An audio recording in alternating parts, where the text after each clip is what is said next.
मैं आपको हनुमान जी की एक बहुत ही रोचक और प्रसिद्ध कहानी सुनाता हूँ जो उनकी भक्ति और बल को दर्शाती है।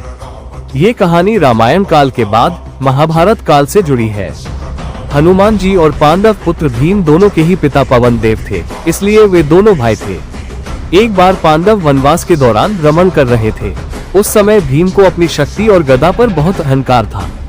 एक दिन भीम मार्ग में आगे बढ़ रहे थे, तभी उन्होंने देखा कि एक बहुत ही बूढ़ा कमजोर वानर रास्ते में अपनी पूंछ फैलाकर लेटा हुआ है। वो वानर कोई और नहीं, स्वयं हनुमान जी थे, जो अपने भाई भीम का अहंकार तोड़ने के लिए इस रूप में प्रकट हुए थे। भीम ने वानर से कहा, अरे वानर, तुम मेरे रास्ते में लेटे हो, उठो और अपनी पूंछ हटाओ, मुझे आगे जाना है। बूढ़े वानर रूप में हनुमान जी ने धीरे से कहा, हे वीर, मैं बहुत बूढ़ा और कमजोर हूँ, मुझ में उठने की शक्ति नहीं है। यदि तुम इतने बलशाली हो तो स्वयं ही मेरी पूंछ को उठाकर एक तरफ कर दो। ये सुनकर भीम को हंसी आ गई।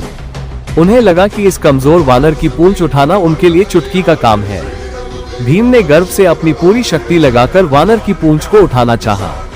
वो अपनी पूरी ताकत लगाता रहा, लेकिन पूंछ टस से मज नहीं हुई। भीम जितना जोर लगाते, पूंछ उतनी ही भारी होती जाती। पसीने से लथपथ भीम थककर चूर हो गए, लेकिन पूंछ को हिला भी नहीं पाए। भीम को अपनी गलती का एहसास हुआ। वो समझ गए कि यह कोई साधारण वानर नहीं हो सकता। उन्होंने हाथ जोड़कर वानर से क्षमा मांगी और पूछा कि वे कौन है। तब हनुमान जी अपने असली विशाल और तेजस्वी रूप में प्रकट हुए। हनुमान जी को देखकर भीम भावुक हो गए और उन्होंने अपने भाई के चरणों में गिरकर आशीर्वाद मांगा।